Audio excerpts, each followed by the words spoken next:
Shalom teman-teman yang dikasihi oleh Tuhan. Hari ini kita akan belajar tentang kunci pertama dari doa yang dijawab Tuhan.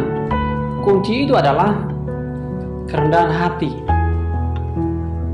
Bukan kemampuan berbicara, bukan panjangnya doa, tapi hati yang rendah di hadapan Tuhan. Yakobus 4 ayat 6 berkata, Allah menentang orang yang congkak, tetapi mengasihani orang yang rendah hati. Dan ayat 10 menambahkan, rendahkanlah dirimu di hadapan Tuhan, dan Ia akan meninggikan kamu. Doa yang tidak disertai kerendahan hati tidak akan pernah mencapai hadirat Tuhan. Kerendahan hati bukan sekedar sikap batin. Dalam Alkitab itu selalu diekspresikan secara nyata, terutama melalui puasa dan pertobatan. Puasa bukan sekedar menahan lapar, tetapi menyatakan aku tidak bisa hidup tanpa Tuhan. Lihat apa yang dilakukan Ezra. Dalam Ezra 8 ayat 21, sebelum memimpin umat melewati wilayah berbahaya, ia tidak meminta perlindungan pasukan kerajaan. Sebaliknya, ia mengajak seluruh rombongan berpuasa dan merendahkan diri. Dan apa yang terjadi? Tuhan mendengarkan mereka. Tuhan melindungi mereka.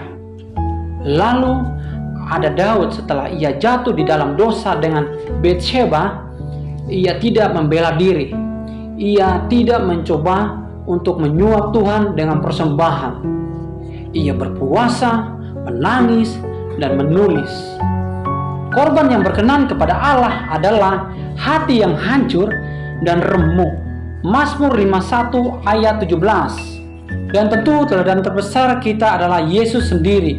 Di Taman Getsemani, Yesus tidak menuntut kehendaknya.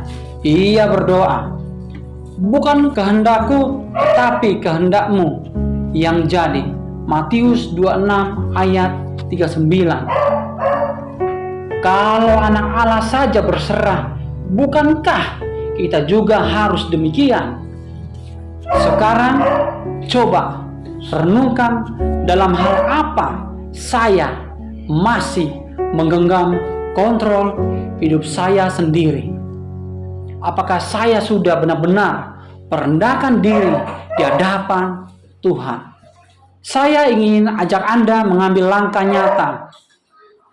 Pilih satu hari, berpuasalah mungkin 6 jam saja, dan gunakan waktu makan untuk berdoa, merenungkan Mazmur 51 dan Mazmur 35 ayat 13. Ucapkan doa ini dengan hati yang terbuka.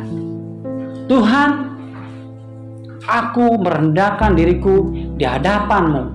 Bukan kehendakku yang jadi, tetapi kehendak-Mu lah yang jadi. Teman-teman, kerendahan hati bukan kelemahan, tapi justru pintu masuk kuasa Tuhan di dalam hidup kita. Mari kita mulai hari ini dengan hati yang hancur di hadapan Tuhan. Lihat bagaimana Ia akan meninggikan kita. Tuhan Yesus memberkati.